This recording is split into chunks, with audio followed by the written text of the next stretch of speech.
Hi there, and welcome to another quick tutoring video from me, the History Tutor, and this time we're looking at the Edexcel iGCSE topic of the First World War. And we're going to be looking at the describe question, particularly describing some impacts and features of the alliance system.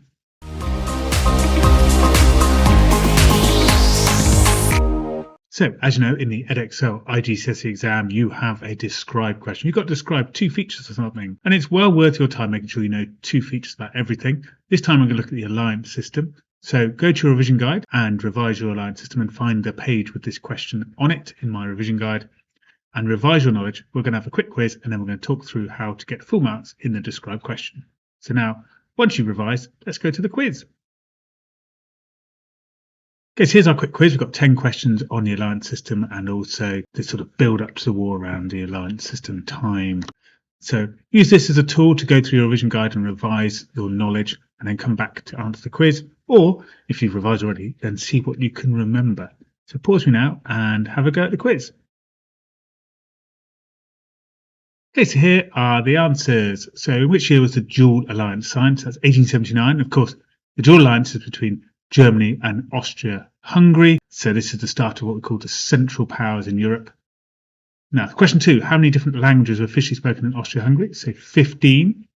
Now, this suggests something about the weakness of Austria-Hungary, the fact they have lots of different national groups within their nation. So that theme of nationalism being a problem in this time period, particularly with Austria-Hungary and how it has been weakened by nationalism. So what does the word Kaiser mean? Well, that means the word emperor.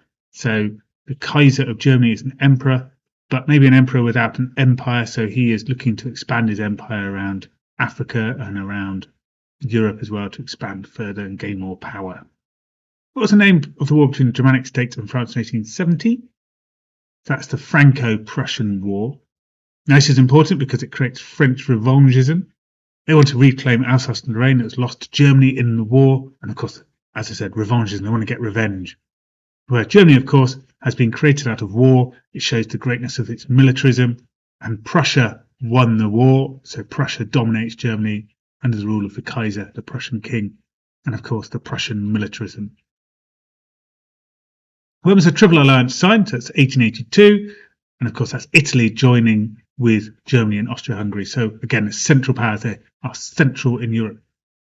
However, Italy joining is a bit of a strange one, really, because some of the Italian nationalists did not want to join the alliance particularly. They felt that Austria had many of the areas of land they wanted to conquer. So Austria had lands with Italian people living within, like Fiume, for instance, and the Italians wanted that land within their own nation. Question number 6, what does the word entente mean?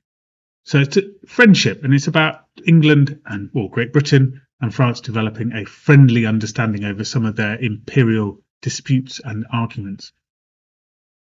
Of course, the big dispute, of course, was over areas like Morocco and Egypt. So Britain was given dominance over Egypt and France would be given dominance over Morocco within their agreement. Give 2 reasons why Britain was the most powerful country. Well, it had the largest empire in the world, of course, for one reason, with 400 million peoples. It had the largest navy in the world, with over 120 ships. And it's the first nation to have an industrial revolution, so it was one of the wealthiest nations in the world. When was the Triple Entente signed and who between? So that's 1907. That's Great Britain, France and Russia. So now Britain and Russia start to solve some of their problems. And as we know, we've already got the alliance between Russia and France that is surrounding Central Powers in Europe and creating a German fear of encirclement. But now Great Britain joins that friendship. And Britain solves its disputes that it has with Russia over places like Afghanistan and the threat that Russia poses if it expands further south towards India. So name the war that showed Russia's weakness in 1904 to 1905. That's the Russo-Japanese War, and the Russians lost that war in the Far East. Russia was expanding into Manchuria, and this was an area of land that the Japanese also wanted. So they went to war over this, and Russia was soundly defeated. Now, this meant that Russia turned its foreign policy away from the Far East back to Europe and the Balkans, and particularly wanted to expand in the Balkan region for a warm water port, perhaps in the Crimea region. So this meant that Russia started to support Serb nationalism in the region and hoped to break up the Austro-Hungarian Empire. And question 10, why did Germany fear the alliance between France and Russia? Well, as I said earlier, it encircled Germany and it created a two-front war. Germany would have to fight in the east and on the west if they were going to win a war against France and Russia. And this, of course, led to the Schlieffen Plan being developed by the Germans to try and solve the problem of being encircled and the problem of a two-front war. Okay, so here is our question. It says, describe two features of the alliance system. You'd get 6 marks for this. So as we work through this revision guide, we're going to look at all different types of questions. Each time I'm going to ask you to think about what are the skills you need to show to answer a question. So understanding the success criteria of a question and the skills required are just as important as the knowledge when you're doing your history exam. You need to fulfill the mark scheme criteria. So have a look at this question yourself now. What do you think you need to do to be successful? And think of some ideas. Obviously, it says describe 2 features. There's one big clue about something you need to do. So pause me now and have a think about the things you need to do to be successful with this question. Okay, so here's what I think. So obviously, as it says 2 features, you need to describe 2 different impacts or features of the alliance system.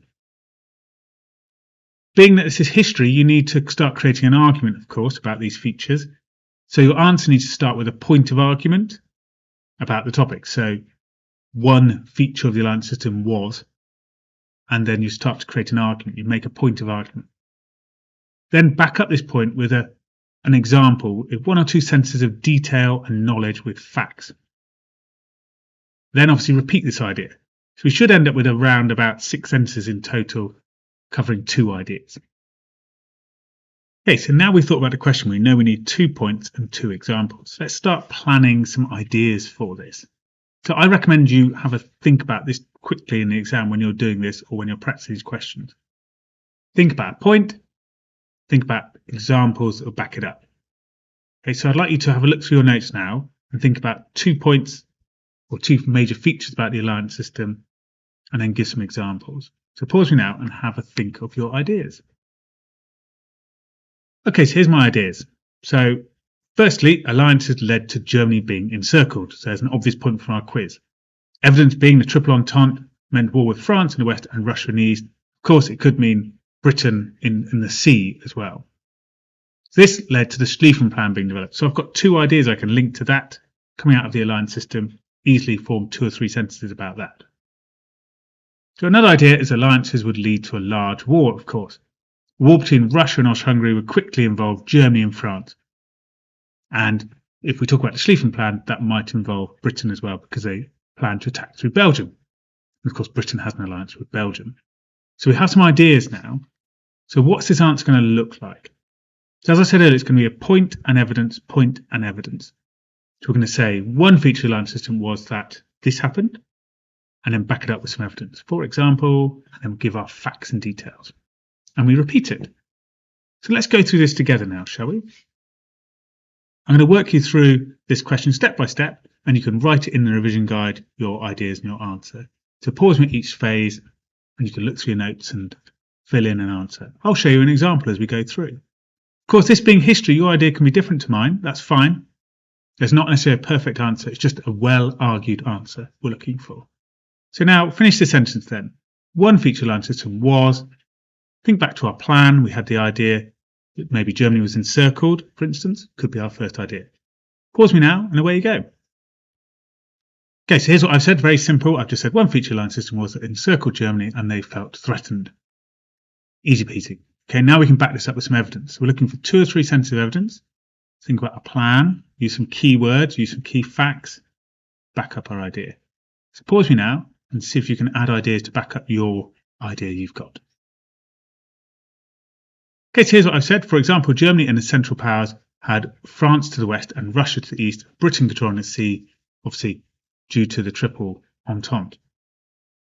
This meant that they could be attacked from all sides in a 2-front war, so would have to attack first to destroy France with their Schlieffen Plan. So this obviously meant they were going to expand the war further. And then what's another feature of the alliance system? So another feature of the alliance system was, okay, so pause now and have a go at another point you want to make. Okay, so here's what I've gone for. I said another feature of the alliance system was that it had the potential to turn a small conflict into a wider war. Exactly what we said in our plan. Now, let's have some evidence of that. How does the alliance system lead to a wider war? Pause me now and see if you can describe the events. You've got a different idea, of course. aim to describe your different idea with good factual examples. Okay, so here's what I've gone for. I've said, for example, most of the alliances promise to help a friend if they are attacked by another country. This could lead to a large war, as if Austria-Hungary went to war with Russia, then Germany would join, and then France would join, thus creating a wider conflict.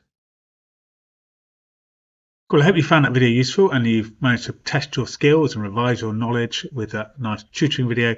So I've got lots more of these tutoring videos. I've got also revision videos where I talk through all the knowledge. Of course, this is neatly packaged in the revision guide. I've got more and more Edexcel revision guides being made. So have a look through my YouTube channel for help, and also have a look at the link for this video for my Amazon page if you're interested in purchasing a revision guide. Well, hope to see you again soon. Bye bye for now.